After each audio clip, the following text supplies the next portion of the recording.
pesan Tuhan untuk saya ya. Berarti sebenarnya untuk saudara semua, jadi angin dari resesi ekonomi ya, angin, baru maksudnya angin ya, baru angin aja itu 2018, itu masuk 2019.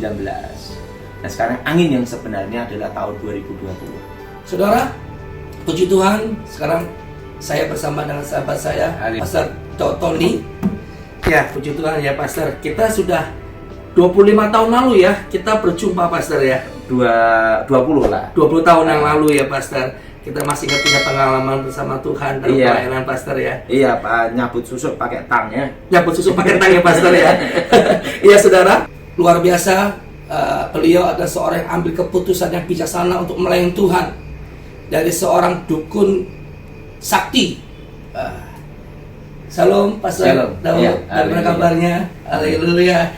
Boleh share bagaimana perjalanan Pastor Daud mengenal Tuhan Yesus dan berjumpa dengan Tuhan Yesus? Oke, saya belajar ilmu gaib kekuatan mistik umur 9 tahun. 9 tahun. 9 tahun. Jadi masa kecil saya betul-betul hilang ya. Hilang ya. Saya belajar sama kakek nenek buyut dari garis keturunan ibu saya. Nah kakek nenek buyut saya itu dari keluarga Jawa. Papa saya kan Chinese. Ya. Nah dari mama ini dari keluarga Jawa. Saya umur 9 tahun belajar untuk ilmu nyantet untuk bunuh orang pertama belajar. Nyantet bunuh orang. Saya itu ilmu kebal, ilmu menghilang, semua sudah saya jalanin. Semua sudah jalanin ya. Nah, jadi semua sudah saya jalanin, kekuatan mistik apapun yang diajarkan guru saya lakukan gitu. Ya. Saya belajar sampai menguasai itu semuanya. Tapi yang hilang dalam hidup saya adalah satu. Tujuan hidup saya itu apa tidak jelas. Tujuan hidup tidak jelas. Yang kedua, yang jelas tidak ada damai. Tidak damai. Nah, dan yang ketiga, kejenuhan itu pasti ada. Kejenuhan pasti ada. Karena setiap hari kan kita bertapa, mantra, latihan. Nah, lama-lama kan ada titik jenuhnya gitu loh. Ya. Dan kita tidak tahu tujuannya apa gitu loh. Ya. Nah, jadi setelah saya menguasai ilmu dari kakek nenek buyut saya setelah guru saya meninggal itu saya waktu kelas 2 SMP. Ya. Kakek saya meninggal, nenek masih hidup waktu itu. Saya kehilangan arah. Kehilangan arah ya. Nah, di situ ingin tahu kekuatan gaib itu sehebat apa. Nah, karena kita tidak ada tujuan hidup. Jadi tujuannya itu ya kita ingin diakui aja. Ingin diakui ya. Dan bisa jadi orang hebat kita. Jadi orang hebat. Nah, akhirnya saya bertarung. Saya lewati pertarungan demi pertarungan di Pulau Jawa. Dari kekuatan dukun mana saya kalahkan semua. Semua dikalahkan ya. Tapi hampir seluruh Pulau Jawa. Hampir semua seluruh hampir Jawa. Ya. Jadi belum semua. Belum semua. Masih hampir. Masih hampir. Nah, Tuhan punya rencana supaya saya tidak tahu masa lalu saya. Betul. Nah, tapi ya saya melayani Tuhan. Ya untungnya kalau khotbah tidak error gitu. Jadi khotbah tidak error. Jadi saya sering diajak ngomong. Jadi kalau ngomong ya sering diulang-ulang gitu. Ya. Tapi semua itu ya puji Tuhan lah. Saya bisa menerima keadaan saya dan istri saya juga baik lah. Tapi yang jelas saya sembuh normal lah. Sembuh normal. Iya. Nah, saya itu pesan Tuhan untuk saya ya. Berarti sebenarnya untuk saudara semua, jadi angin dari resesi ekonomi ya. Angin, baru maksudnya angin ya. Baru angin aja itu 2018. Itu masuk 2019. Nah, sekarang angin yang sebenarnya adalah tahun 2020. Tahun 2020. Tahun ini. Iya, tahun ini. Nah, tahun ini adalah tahun di mana angin resesi itu akan terasa sekali.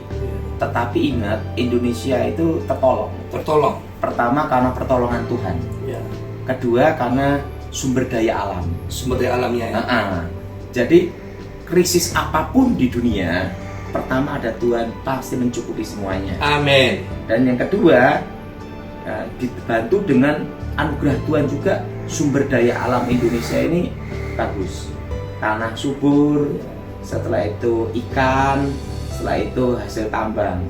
Jadi untuk masalah krisis ekonomi yang ditakutkan di Indonesia itu hampir tidak akan terjadi berat.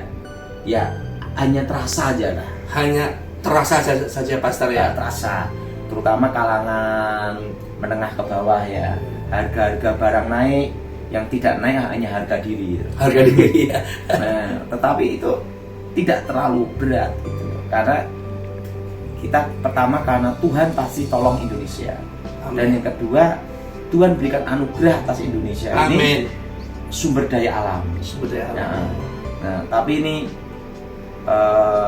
kalau saya lihat perkembangan sekarang, jadi Presiden kita Pak Jokowi ini berjuang untuk negara. Untuk negara. Nah, ya infrastruktur semua bagus. Amin. Nah, nanti akan dirasakan oleh rakyat itu kan tahun 2023, 2024 semuanya. Ya. Nah, yang jelas kita berdoa untuk Pak Jokowi supaya Tuhan berkati dan beri kekuatan. Amin. Jadi tadi dikatakan oleh beliau Pastor Dotoni bahwa tahun P adalah di mana ada perjumpaan wajah dengan Tuhan, saudara. Seperti tadi Pastor Daud berjumpa dengan wajah Tuhan. Saudara, ini akan berlaku bagi semua orang mengasihi Tuhan, saudara. Tuhan bisa pakai semua orang. Tidak peduli apapun masa lalu saudara. Tuhan bisa pakai. Dan Tuhan punya hak untuk berjumpa dengan siapapun. Saudara, saya rindu tahun 2020 saudara menikmati. Waktu Anda berjumpa dengan Tuhan, saudara, hidup Anda akan berubah. Saudara akan berani melupakan masa lalu. Bahkan Tuhan akan menghapus masa lalu saudara. Seperti Paulus katakan, berlari-lari pada tujuan, saudara. Mari, saudara berlari pada tujuan. Kejar kerajaan Allah. Maka segala sesuatu akan Tuhan tambahkan bagimu. Saudara percaya? Kita melihat bagaimana Dotoni dipakai Tuhan. Ini pelayanan sudah berapa tahun, Pastor? Saya bertobat masuk pelayanan itu sejak tahun 93. 93, berarti lebih dari 40 tahun ya? Enggak, ya kira-kira ya 26 tahun. 26 tahun, saudara ya. Itu bukan masa yang pendek ya. Kalau dalam pernikahan ini usia kawin perak, saudara. Kawin Saya dan tidak pernah pindah-pindah gereja. Tidak pindah-pindah gereja. Saya ikut Pak Gilbert ya sampai sekarang. Sampai sekarang ya. Nah, saudara, kita boleh dipanggilkan iman kita bahwa yang pertama, di luar Tuhan tidak ada damai. Yang kedua, di luar Tuhan tidak ada tujuan yang pasti. Dan yang ketiga, saudara, di luar Tuhan pasti binasa. Saudara, sahabat-sahabat, kasih Bapa yang dikasihi Tuhan, biarlah tahun 2020 kita sikapi.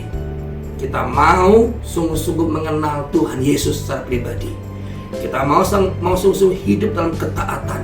Tanpa ketaatan, saudara, saya mau katakan dengan tegas, saudara tidak berkenan di hadapan Tuhan. Haleluya. Mari saudara, di dalam nama Yesus, saya berdoa untuk saudara memasuki tahun 2020.